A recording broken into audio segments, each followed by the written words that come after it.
Bom dia, meus queridos irmãos, prezados amigos que estão conosco nesta manhã. Para nós é uma alegria, é sempre um prazer estarmos aqui para louvar, engrandecer o nosso Deus e podermos fazer uma reflexão, né? Pensarmos um pouco sobre um determinado tema que tem a ver com nossas vidas, né? Aquilo que a palavra de Deus nos diz. Nosso tema de hoje vai ser exatamente esse aqui: o valor exorbitante de coisas aparentemente insignificantes. A semana passada me ocorreu, através de um convite que eu recebi para pregar numa igreja, a seguinte pergunta: quais são as coisas menores e mais valiosas que existem no mundo? Quais são as coisas menores, pequenas e mais valiosas coisas que existem no mundo? É uma pergunta interessante, não é? Curiosa, né? Na verdade. Afinal de contas, algumas pessoas dizem que tamanho não é documento, né? Mas tamanho pode ser preço, como eu vou falar aqui para os irmãos nesse instante.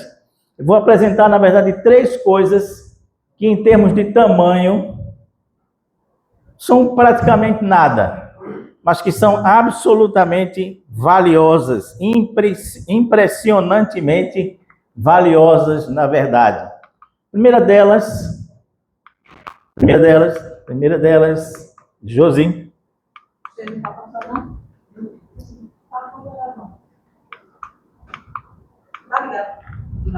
Tá ligado.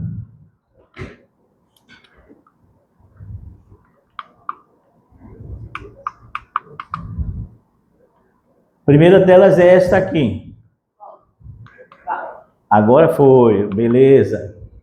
A primeira delas é este aqui. É isto aqui, não é? Isto é um selo, que é o selo mais raro que existe na face da Terra. Mais precioso e mais valioso que existe. Ele se chama British Guiana magenta, que é essa cor dele aí. E esse é um selo que foi feito em 1856, um selo de emergência na Guiana Britânica, e que só existe um deles no mundo inteiro. Um deles no mundo inteiro. Este selinho de papel magenta, que talvez, se a gente encontrasse por aí, poderia até jogar fora, poderia até dizer assim, isso é um pedaço de papel inútil. Ele custa simplesmente $8.300.000. E o tamanho dele é esse aqui, viu, minha gente? É esse aqui que você está vendo. Esse é todo o tamanho dele é isso em relação à mão humana, conforme você está vendo aqui. Mas também existe uma moeda chamada Double Eagle, de 1933. Essa daí não foi feita apenas uma, na verdade. Na verdade, foram feitas 445 mil moedas dessa.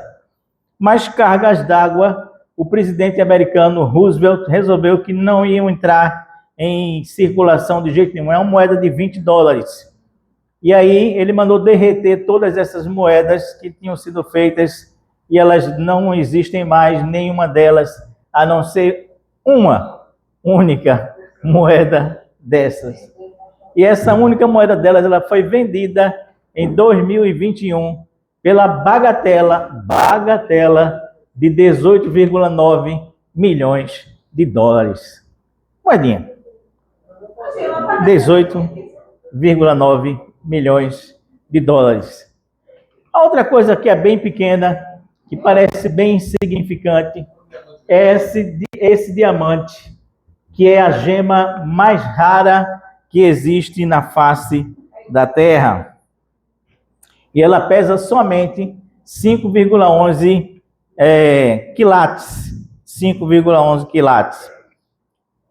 Só existe menos de 10 diamantes vermelhos no mundo. E este é o maior deles. E só pesa 5,9 quilates. Isso significa que ele pesa 1 grama. ele pesa o peso de uma uva passa que você come. Nada mais, nada menos do que isso aí, ou somente isso aí, na verdade. Ok? Está entendendo o que eu estou lhe dizendo? São coisas muito, muito, muito pequenas, porém que têm um valor extraordinário. Nesta manhã, eu quero colocar no meio dessas pequenas coisas de grande valor, uma igreja da Macedônia. Macedônia é essa área aqui. Aí você tem várias cidades conhecidas nossas, né, onde Paulo principalmente pregou o evangelho. Aqui estamos falando da segunda viagem missionária de Paulo, a rota que ele fez, que é essa rota aqui em vermelho, e as estradas da época, conforme você vê aqui. Então você tem, por exemplo, Éfeso aqui, tem muita, a carta de Éfeso que nós conhecemos também está aqui. Você tem a igreja de Antioquia ali, que Antioquia é uma igreja muito grande, missionária, que mandou Paulo, né, inclusive fazer missões. Você tem Filipos aqui em cima, você tem Tessalônica aqui, você tem Corinto aqui, Creta, a cidade de Creta aqui, a cidade de Chipre, enfim, você tem muitas cidades, mas a igreja talvez mais preciosa e mais valorosa do Novo Testamento é justamente uma igrejinha pequenininha, raquítica, quase inexpressiva, que não se tem nenhuma referência na Bíblia a respeito dela, a não ser 2 vezes no livro de Atos, que é a igreja de Bereia. A igreja de Bereia. A igreja de Bereia que é tida ou colocada para a gente como sendo a igreja exemplo. Exemplo. Vamos ler o texto que diz aí, Atos capítulo de número 15, aliás, 17, Atos 17, versículos de 10 a 15. Para só fazer uma introdução aqui, na verdade, o primeiro versículo diz assim: ora, estes de Bereia eram mais nobres do que os de Tessalônica, que era uma cidade muito maior e uma igreja muito mais conhecida. Nobre aqui no original significa de bom nascimento, de boa linhagem aristocrática. Também depois passou a ser sinônimo de ausência de preconceito, retidão, caráter, nobreza nas atitudes. Estas são coisas preciosas, absolutamente preciosas. Então vamos fazer a leitura de Atos 17, versículos de 10 a 15, que diz assim: e logo durante a noite, os irmãos enviaram Paulo e Silas para Bereia. Ali chegados, dirigiram-se à sinagoga dos judeus. Ora, estes de Bereia eram mais nobres do que os de Tessalônica, pois receberam a palavra com toda a avidez, examinando as escrituras todos os dias para ver se as coisas de fato eram assim. Com isso, muitos deles creram, mulheres gregas de alta posição social e muitos homens. Mas logo que os judeus de Tessalônica souberam que a palavra de Deus era anunciada por Paulo também em Bereia, foram lá agitar e perturbar o povo. Então, os irmãos fizeram com que Paulo fosse imediatamente para os lados do mar. Porém, Silas e Timóteo continuaram em Bereia. Os responsáveis por Paulo levaram-no até Atenas e regressaram trazendo ordem a Silas e Timóteo para que fossem encontrá-lo o mais depressa possível.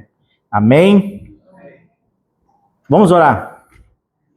Pai bendito, Deus de amor que estás nos céus, mas estás bem presente também aqui entre nós na terra.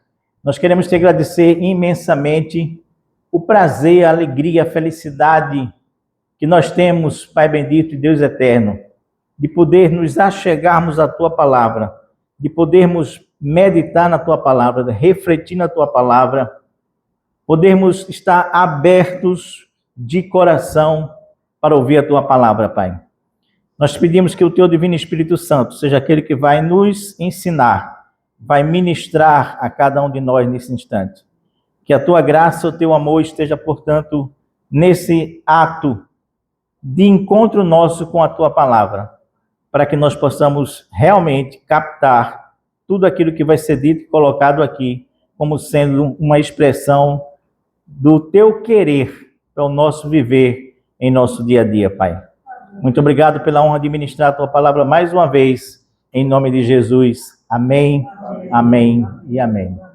Bom, essa daqui é possivelmente a cidade de Bereia, como ela deve ter sido na época do Novo Testamento. Aí é uma cidade, não é uma cidade grande, mesmo contando com os seus arredores que a gente tem por aqui também, mesmo assim ainda era uma cidade bem pequena. Era uma cidade do tamanho assim da cidade de Triunfo, por exemplo, aqui em Pernambuco.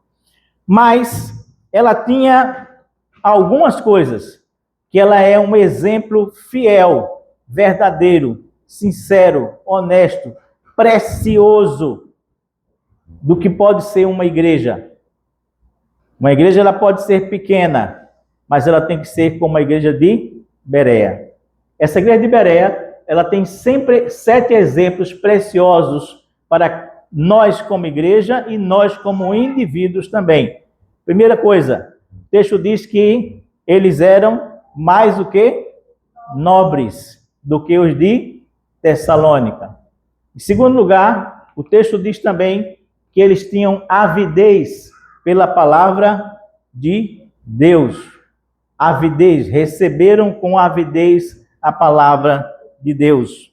O texto também diz que eles examinavam as Escrituras para ver se as coisas realmente eram da forma como Paulo estava pregando ali, examinando as Escrituras.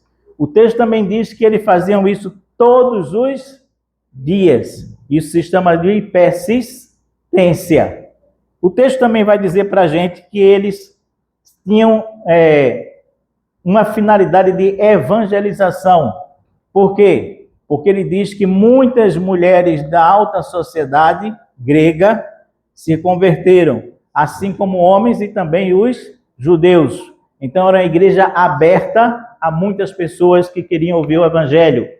A sexta preciosidade é que eles conseguiram crescer em meio a crises, problemas, dificuldades. Você viu aqui, e a gente vai mencionar um pouco mais adiante, que os pessoal de Tessalônica não ficaram satisfeitos quando souberam que a palavra de Deus estava sendo pregada em Bereia.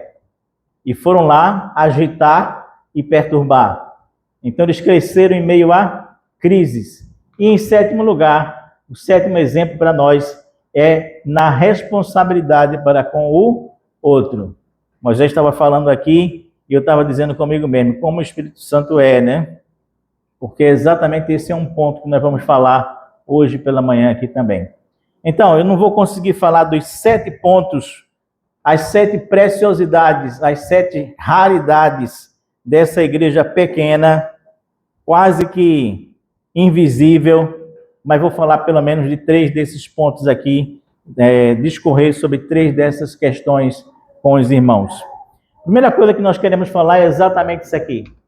A avidez pela palavra do Senhor. Não é assim que diz o texto bíblico aí? Diz, ora, estes de Bereia eram mais nobres do que os de Tessalônica, pois receberam a palavra com toda a avidez, examinando as Escrituras todos os dias para ver se as coisas de fato eram assim. Pois receberam a palavra com avidez. Eu acho que essa imagem aqui, ela traduz muito bem aquilo que eu queria dizer para os irmãos com receber essa palavra com avidez. Você vê um bereano ali, né, ajoelhado dentro da palavra de Deus, examinando essa palavra, e na raiz que sai dessa própria Bíblia, dessa palavra de Deus aí, você tem no final uma palavra em grego ou uma palavra em hebraico. Como se dissesse assim, nós quando nos aproximamos da palavra de Deus, temos que ir a fundo, nós temos que ir na raiz, nós temos que examinar, nós temos que verificar se realmente é assim, desse jeito, dessa forma. Eu me identifico muito com isso. Demais até, eu diria. Por mim, eu estaria examinando a palavra de Deus todos os dias e o dia todo. Pena que eu não posso. Eu tenho que trabalhar ainda para sustentar a família. Não dá ainda para sustentar a família somente com o exercício do ministério, com certeza. Mas, se eu pudesse, eu estaria nessa vibe, como o pessoal diz hoje na modernidade, me dedicando quase que exclusivamente à palavra de Deus. Quando o texto diz assim que eles receberam essa palavra com avidez, a palavra avidez significa desejo intenso, ardente, quase que desmedido, não é isso, professora de português? É isso que significa a palavra avidez. E o texto diz assim, eles receberam essa palavra com pouca avidez, não, com toda a avidez. Com toda a avidez. Representa, na verdade, uma vontade incontrolável, uma sede insaciável eles tinham pela palavra de Deus, por usufruir de alguma coisa, por desejar alguma coisa, por querer alguma coisa, seja para o bem, seja para o mal, mas quando você deseja alguma coisa com avidez, você deseja isso de uma maneira absolutamente insaciável no seu dia a dia. No original grego, a palavra é protimia, que é uma composição de duas outras palavras. Pro, que significa à frente, é aquilo que nos impulsiona, aquilo que nos leva, que nos joga à frente, e timia, que significa paixão ou mente. Ou seja, isso quer dizer que aqueles bereanos, eles tinham pronta inclinação, entusiasmo, abertura de pensamento para com a palavra de Deus. Isso significa que eles não receberam essa palavra de Deus com apatia, com indiferença, de uma maneira cética, analítica. Não. Eles receberam com avidez, não com frieza emocional, mas impulsionados por esse ardente desejo de estar com a palavra de Deus, de pegar, de examinar, de ler, de ver, de buscar, de procurar a palavra de Deus. Mesmo desejo exaustivo que a gente vê, por exemplo, num Lutero. Veja bem, Lutero, quando ele está sendo perseguido, ele se refugia num castelo e ele pega o Novo Testamento e resolve colocar na linguagem do povo. Traduzir o Novo Testamento para o alemão na linguagem do povo, pela primeira vez. Agora imagine que ele faz isso em 11 semanas. 11 semanas. 11 semanas para traduzir com perfeição, com alinhamento, com rigor teológico, todo o Novo Testamento. Diz a lenda, né? Reza a lenda que muitas vezes ele dormia em cima dos manuscritos. Alguns dizem até mais exageradamente que ele chegava até a esquecer de comer e desmaiar, na verdade, tentando traduzir a palavra de Deus ali, mas ele fazia isso com avidez. Com avidez. Está entendendo o que eu estou lhe dizendo? De uma forma intensa e exaustiva, ele se dedicava à palavra de Deus. E nós? E nós? O bom é quando chega em nós. O importante é quando chega em nós. Pergunto eu, respondo cada um de nós aqui. Quantas vezes você já leu toda a Bíblia? Ou isso parece um alvo, um objetivo inalcançável? Quantos de nós lê a Bíblia todo dia? Examina, risca, copia, grifa, lambuza. Porque a Bíblia não foi feita para ficar bonitinha, fechadinha, arrumadinha e novinha na prateleira do nosso estante. Ela é a palavra de Deus, fundamental para a vida de cada um de nós, extraordinariamente fiel à vontade de Deus. E a gente só sabe que é a vontade de Deus se a gente estiver examinando isso daqui. De vez em quando eu indico algumas Bíblias para alguns irmãos da igreja fazerem a leitura, procurarem mergulhar nessa palavra. Quantos de nós sabemos pelo menos 10 versículos decorados da Bíblia? Memorizados, com a referência. Quantos de nós, se eu disser determinadas frases, você diz, essa daí é da Bíblia, essa aí é a Bíblia. Vamos fazer um teste aqui com os irmãos, rapidinho. Eu vou citar algumas frases aqui, você vai me dizer se é da Bíblia ou não, tá? Por exemplo, se eu disser assim, faz por ti que eu te ajudarei. Onde é que isso está na Bíblia mesmo? Qual é o versículo que isso está na Bíblia? Qual é a referência? Qual? Faz por ti que eu te ajudarei, está onde? Em canto nenhum. Isso não é da Bíblia. Se eu disser assim, água bola em pedra dura, tanto bate até que fura, isso está onde na Bíblia? Não, tá não, né? Se eu disser assim, por exemplo, feliz aquele que pegar os seus filhos e os esmagar contra a pedra, isso está na Bíblia? Tá. Está sim. Salmo 137, versículo 9, ninguém precisa ir conferir agora, tá? Quando eu digo isso, todo mundo vai correndo conferir. Guarde só a referência, para não atrapalhar a nossa linha de raciocínio aqui. Mas isso está na Bíblia. Mas a gente juraria que não está na Bíblia. Agora, se você está lendo a Bíblia e você se depara com uma frase dessa, isso chama ou não chama a sua atenção? Isso não deixa você com uma pulga atrás da orelha e dizer assim, puxa vida, por que está escrito isso aqui? Em que contexto isso foi escrito? De que maneira isso foi escrito? De que forma isso foi escrito? O que é que isso quer dizer efetivamente? Está entendendo o que eu estou dizendo? Você entende o meu amor pela palavra? Você entende a minha avidez? Você entende porque eu tenho tantas Bíblias em casa como eu tenho? São mais de 16 e agora com a inteligência artificial é que danou-se mesmo. Agora é que você tem tudo que é informação à sua mão para que você possa mergulhar nessa palavra de Deus. Para que você possa fazer como Esdras, capítulo 7, versículo 10, que diz assim, porque Esdras pôs no coração o propósito de buscar a lei do Senhor, a palavra de Deus, para cumpri-la e ensiná-la em Israel, todos os seus estatutos e os seus juízos. Bênção, não é não? Porque Esdras propôs o que no seu coração? Colocou como propósito o que no seu coração? Buscar a palavra de Deus. Para quê?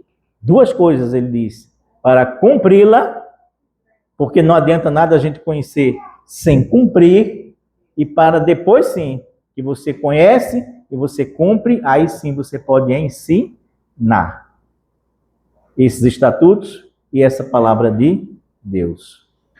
Você entende por que os bereanos eram nobres? Está entendendo agora?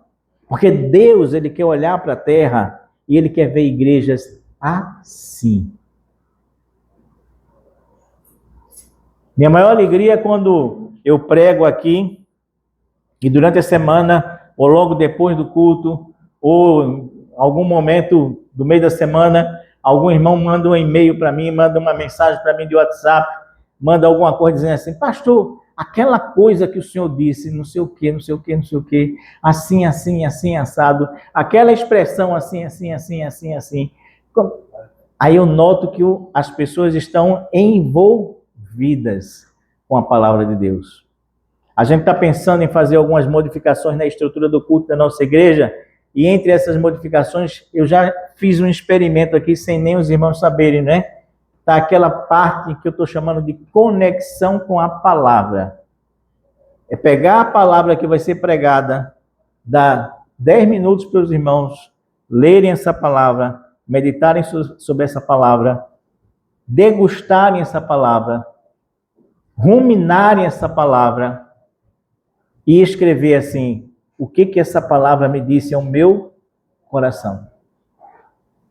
Aí sim, depois disso você vai conferir na hora da pregação se foi a mesma coisa que Deus falou para o coração do pregador, para você. Mas você precisa estar envolvido com essa palavra. Você precisa, meu amado irmão, estar recebendo essa palavra com avidez. Entendeu agora? com desejo intenso, com desejo ardente de mergulhar profundamente nas raízes dessa palavra de Deus. Segunda coisa, fazia os bereanos nobres, pequenos, mas absolutamente valiosos. Está aqui. Crescer em meio a tempos de crise. O texto diz assim: mas logo que os judeus de Tessalônica souberam que a palavra de Deus era anunciada por Paulo também em Bereia, foram lá fazer o quê? Duas coisas: agitar e perturbar o povo de Bereia, que não estava nada interessado naquilo que o pessoal de Tessalônica estava fazendo de verdade. Bom, entenda bem uma coisa. Se é verdade que quanto mais o povo de Deus é perseguido, mais ele cresce, não é assim que se diz? Quanto mais a igreja ela é perseguida, mais ela cresce. Também é verdade que quanto mais uma igreja cresce, também ela vai começar a ser perseguida. Ou seja, uma coisa traz a outra, as duas coisas terminam, na verdade, não se desligando uma da outra. Se há crescimento, há perseguição. Se há perseguição, há crescimento. E Bereia não foi diferente. Bereia, quando começou a crescer, o pessoal de Tessalônica começou a perseguir aqueles irmãos, a darem um jeito de perturbarem aquilo que eram os frutos que estavam acontecendo ali. E o texto diz que muitas mulheres da alta sociedade grega começaram a se converter. E muitos, não poucos, muitos homens também começaram a se converter. Fora os judeus que já habitavam ali e que eram responsáveis pela sinagoga também. Então, quando a igreja de Bereia começou a dar frutos e o evangelho começou a se espalhar, aí começaram as perseguições. De duas maneiras, de duas formas, que vale a pena a gente parar um pouquinho para meditar aqui. A primeira coisa que ele diz assim: eles foram para lá para agitar. No original, a palavra agitar aí significa que eles foram para lá para balançar. Balançar com força, balançar violentamente, para bagunçar nas ruas os cultos, as pregações de Paulo. Eles começavam a contestar aquilo que Paulo dizia em meio às pregações. Enquanto os bereanos se concentravam em receber essa palavra com avidez, os de Tessalônica que estavam lá começaram a bagunçar, balançar, fazer uma espécie de terremoto. A palavra pode também ser tida como uma referência ao tremor que um terremoto produz, né, nas pessoas. Ou seja, começaram a melar, como a gente diz aqui no Nordeste, né, aquilo que estava acontecendo de bom lá em Bereia. A segunda coisa que o texto diz é que eles foram também perturbar, não só agitar, mas perturbar também. Isso quer dizer que aqui, na verdade, não é uma coisa externa, mas é um movimento interno. Eles começaram, na verdade, a tirar a paz interior, a instigar o pânico, a desestabilizar as mentes das pessoas, a tirar as pessoas do seu sossego, a induzir a um desequilíbrio da alma. Com a gente não é assim também? Muitas vezes nós não estamos numa boa na nossa vida, com Deus e etc. E de repente, alguém balança as águas, a terra começa a tremer debaixo dos nossos pés e a nossa alma perde a sua paz de espírito. Ou seja, agitação e perturbação sempre caminham bem juntinhas uma da outra. Contudo, porém, todavia, os bereanos eles eram ávidos pela palavra de Deus. E eles conseguiam crescer mesmo em meio a essas agitações, perturbações que os de Tessalônica começaram a fazer com eles também. Sabe por quê, meu irmão? Ouça bem o que eu vou lhe dizer. Isaías 43, versículos de 1 a 3, diz assim: mas agora diz o Senhor que te criou, ó Israel. Ó Israel, não tenha medo, porque eu te remi. Eu o chamei pelo seu nome. você é meu, o tu és meu. Quando você passar pelas águas, eu estarei com você. Quando você passar pelos rios, eles não te submergirão. Quando você passar pelo fogo, a chama não te atingirá. Quando você passar por esse mesmo fogo, na verdade,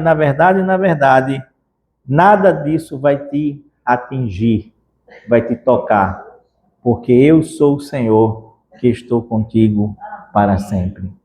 Entendeu, meu querido irmão? Eu sou o Santo de Israel, eu sou o teu Salvador, diz o texto bíblico. Ou seja, quando as coisas se agitarem, de verdade, lembre-se de Isaías 43, de 1 a 3.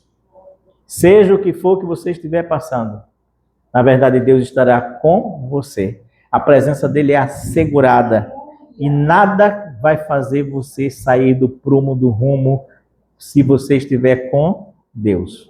Se você tiver a palavra dentro do seu coração recebida com avidez. Agora, se você não lê a Bíblia, se Deus não fala com você e lê a Bíblia, é exatamente isso, é Deus falando com a gente, né? Acho que domingo passado Moisés falou sobre isso também.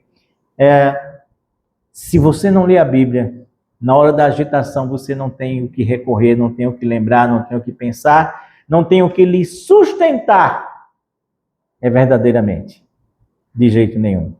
Então, os bereanos eram mais nobres. Você está entendendo agora porque os bereanos eram mais nobres? Nasceram nobres, porque eles tinham essas características. Ávidos pela palavra de Deus. Pessoas que sabiam crescer em meio à crise. Crescer em meio à crise. Veja bem, o texto de Isaías, ele diz assim: se você passar pelas águas, elas não te submergirão. É assim que ele diz? Não, ele não disse. Ele diz quando. Ele diz assim: se você passar pelo fogo, não. Ele diz quando você passar pelo fogo. Porque já é certo que você vai passar pelos tumultos das águas e também pela chama que vai arder no fogo quando você estiver passando por essas situações. Então, meu amado irmão, por que a igreja de Bereia era uma igreja pequena, mas era valorosa? Tinha valor incalculável, imensurável, fantástico, extraordinário. Sabe por quê? Porque eles recebiam a palavra com avidez. Porque eles transformavam crises em crescimento pessoal para cada um deles. Terceira e última coisa que eu quero discorrer nessa manhã a respeito dos bereanos é isso aqui. Eles também cresciam na responsabilidade para com o outro. Eles cresciam na responsabilidade para com o outro. O que é que diz o versículo 15? Diz assim: os responsáveis por Paulo levaram-no até Atenas e regressaram trazendo ordem a Silas e Timóteo para que fosse encontrá-lo o mais depressa possível. O mais depressa possível. Normalmente nós lemos a história dos bereanos e a gente só se detém no primeiro e no segundo versículo. Você não notou isso? De dizer assim, não, os de Bereia, tá, lembra? Aquele pessoal que ia lá conferir, né? Examinar, conferir a palavra de Deus, e isso torna eles nobres, né? E a gente para aí. Como se a história dos bereanos só se resumissem no versículo 1º e 2º, né? No caso aqui, versículo 10 e versículo 11 de Atos 17, e nada mais além disso. A gente esquece de ler o restante da história, e é o restante da história que vai nos dar essas 7 áreas que eles eram nobres. Então o texto diz o que aí? No versículo 15, exatamente. Os responsáveis por Paulo. Os responsáveis por Paulo. Os bereanos, eles não eram apenas detetives da palavra de Deus. Não. Examinar, buscar pistas, ser minucioso. Eles não eram detetives da palavra de Deus. Eles eram, na verdade, uma igreja completa. completa, onde todos os aspectos eles abrangiam no dia a dia deles. Então o texto diz que eles eram responsáveis por Paulo. Responsáveis. Temos que lembrar o seguinte, aqueles irmãos também eram novos convertidos, né? Lembra disso, né? Mas apesar de serem novos convertidos, eles tinham toda essa bagagem já dentro de si. O que quer dizer responsável? O que eles fizeram? O que eles realizaram na vida de Paulo quando os de Tessalônica chegaram e a vida de Paulo começou a correr risco novamente? Eles providenciaram duas coisas. A primeira coisa que eles providenciaram foi uma rota de fuga. Percebe que o texto diz? Quando os de Tessalônica chegaram, a primeira coisa que eles fizeram foi o quê?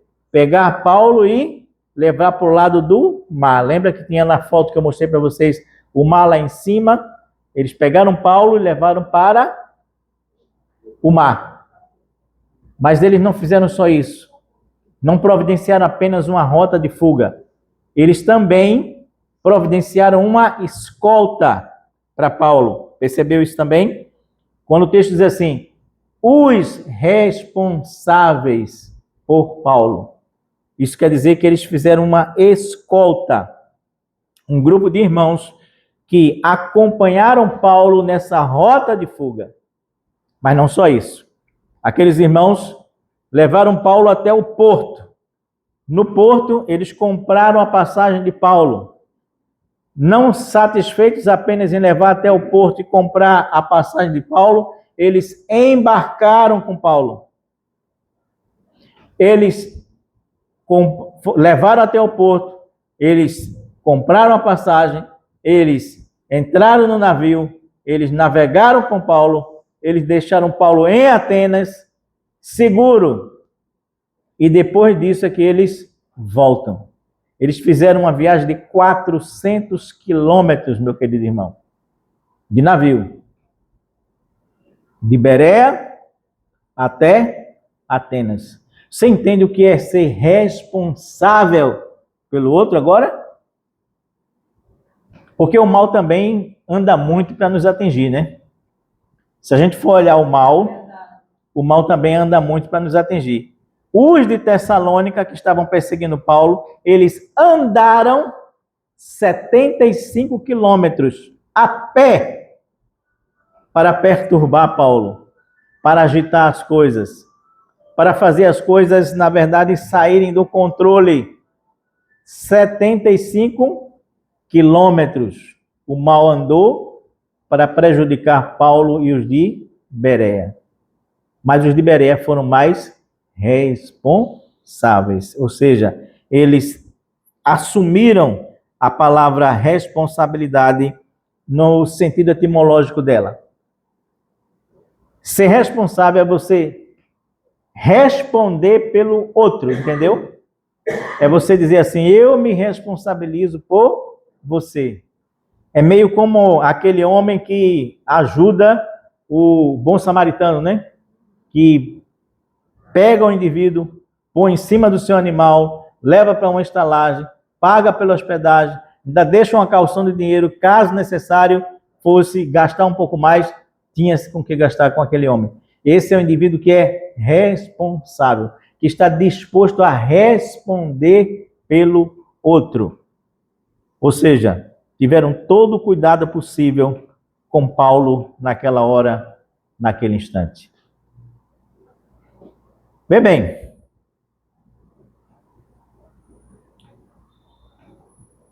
o estudo aprofundado da palavra de Deus, que não se transforma em cuidado, em responsabilidade com o outro. Ele é uma espécie de saci pererê cristão.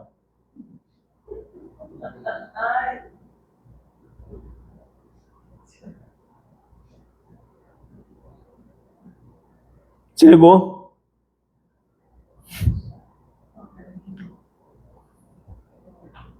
Tem que ter outra perna, meu amado. O estudo aprofundado da palavra de Deus tem que se transformar em cuidado com o outro. Senão, é saci pererê cristão. É muito bom, é maravilhoso, é fantástico, é extraordinário, é gostoso a gente receber, ler, examinar a palavra de Deus com avidez extraordinária. É maravilhoso, mas isso tem que se transformar em ação na vida das outras pessoas. Foi isso que Moisés tentou dizer aqui para a gente ainda há pouco, de outra maneira, de outra forma, de outro jeito. E é por isso que eu digo que a palavra de Deus ela se complementa, né? O Espírito é quem administra aquilo que passa em nossas mentes, na minha mente, na mente dele, para que a gente entenda, na verdade, que esse estudo aprofundado, ele precisa se transformar em responsabilidade com o outro. Quem é que está precisando do seu cuidado e você não tem cuidado? Quem é? Quem é a pessoa que tem clamado para que você cuide dela, mas você não tem cuidado? Nós não temos cuidado. Quando a gente fala aqui do Lar Batista, para mim o símbolo do Lar Batista se chama Carminha. Eu tenho sentido falta dela aqui na nossa igreja. A bichinha está doente, estava bem precisando de cuidado nessa hora, nesse instante. O nosso evangelho, ele precisa se transformar em responsabilidade pelo outro. Concluindo, a gente pode dizer o seguinte: os bereanos, eles andavam na palavra do Senhor. Mais uma vez, né? É muito bom quando a gente pode ter imagens que representam o nosso pensamento, né? Aqui você tem uma rua, teoricamente de Bereia, toda forrada com textos bíblicos, né? E as pessoas ainda lendo os textos bíblicos enquanto andam, e etc, etc. Porque realmente essa era uma marca muito bem definida deles. Pessoas que examinavam a palavra de Deus, recebiam essa palavra de Deus com avidez, pessoas que tentavam colocar em prática essa palavra de Deus, que cresciam em meio às crises, e isso é valioso, é precioso demais quando você consegue crescer em meio a uma crise. Em meio a uma crise, porque crescer quando tudo está bem bom é fácil demais, né? É fichinha, é tranquilo, mas crescer no meio da crise é bem diferente. As perguntas são: temos nós crescido nessa avidez pela palavra de Deus? Você é ávido pela palavra de Deus? Sim ou não? Responda claramente para você. Você faz questão de todo dia ter um momento seu com Deus, com a palavra, lendo e se deixando absorver pela essa palavra? Sim ou não? Ou simplesmente é de domingo em domingo que você pega isso aqui ou abre o seu celular? Não quero nem entrar naquela de comparar quanto tempo você gasta de tela, não sei o quê, com leitura da palavra de Deus, que eu acho que isso é inócuo. Mas eu quero dizer assim, você tem avidez por essa palavra de Deus? Você tem crescido nessa avidez pela palavra dele? Você tem crescido em meio às crises da sua vida? Ou as crises simplesmente lhe derrubam, lhe arrasam, e você não sabe nem mais o que fazer? E temos nós crescido na responsabilidade com o outro, seja esse outro quem for, um esposo, uma esposa, um pai, uma mãe, um irmão, uma irmã? Nós vivemos aqui como igreja nesse entrelaçamento, é ou não é? Nós vivemos nessa tentativa de cuidar uns dos outros. Domingo passado, enquanto os irmãos foram para casa, a maioria deles, o grupo do louvor ficou aqui, a gente estava chorando, a gente estava sofrendo, a gente estava orando por um dos nossos irmãos, porque a gente sabe que ele está numa crise tremenda, difícil, complicada. Isso é a gente se sentir o quê? Responsável por essa vida do outro. Enfim, eu disse que só havia 2 referências na Bíblia sobre a igreja de Bereia. Essa, do capítulo 17 de Atos, é uma. A outra referência está aí mesmo no livro de Atos, no capítulo de número 20, no versículo de número 3.